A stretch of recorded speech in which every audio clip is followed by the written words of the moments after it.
நடிகர் தனுஷ் நடிப்பில் சில தினங்களுக்கு முன்பு வெளியான குபேரா திரைப்படம் மிகப்பெரிய வரவேற்பையும் வசூலையும் பெற்று வருகின்றது. இதற்கான நன்றி தெரிவிக்கும் விழா ஹைதராபாத்தில் நேற்று நடைபெற்றது.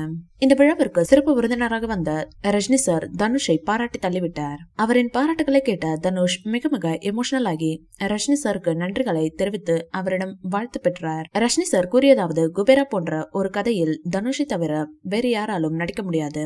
தேவா என்ற ரோலை வேறு ஒரு ஹீரோ பண்ணியிருப்பார்களா என்பது சந்தேகமே. படத்தில் தனுஷின் அறிமுக காட்சியை பார்த்த பிறகு இதுதான் தனுஷ் என என்னால் கண்டுபிடிக்கவே முடியவில்லை.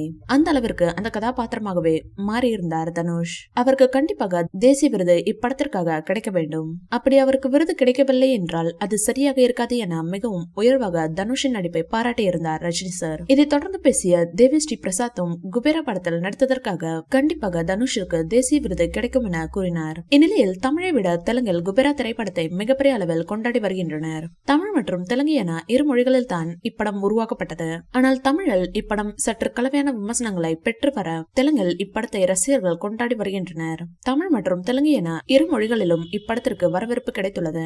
குறிப்பாக தெலுங்கு ரசிகர்களால் இப்படம் கொண்டாடப்பட்டு வருகிறது. அயல் நாடுகளிலும் குபேரா படத்திற்கு மிகப்பெரிய வரவேற்பு கிடைத்து வருகின்றது. இதெல்லாம் வைத்து பார்க்கையில் கண்டிப்பாக குபேரா திரைப்படம் தனுஷ் திரைப்பயணத்திலேயே மிகப்பெரிய வெற்றி படமாக அமையும் என தெரிகின்றது. மேலும் தனுஷ் சாரின் படங்களிலே அதிக வசூல் செய்த படமாகவும் குபேரா இருக்கும் என கணிக்கப்படுவது குறிப்பிடத்தக்கது. இந்த வீடியோ பிடிச்சிருந்தா லைக் பண்ணுங்க, ஷேர் பண்ணுங்க, எங்க சேனலை சப்ஸ்கிரைப் பண்ணுங்க.